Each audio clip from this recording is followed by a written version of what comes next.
بخاری اور مسلم کی روایت ہے کہ اللہ کے رسول صلی اللہ علیہ وسلم نے فرمایا، ارأیتم لو ان نہرا بباب احدکم یغتسل فیہ کل یوم خمسا هل یبقى من درنہ شیء؟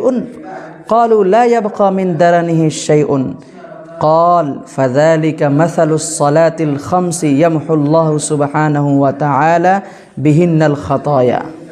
فرمایا تم بتاؤ کہ جس کے دروازے کے آگے پانی کی نہر چلتی ہو اور وہ روزانہ اس میں 5 مرتبہ نہاتا ہو تو کیا اس کے بدن پر میل کا کوئی شائبہ بھی رہے گا؟ صحابہ کرام رضی اللہ عنہم اجمعین نے فرمایا کہ نہیں، بالکل اس کے بدن پر کوئی میل نہیں رہے گا۔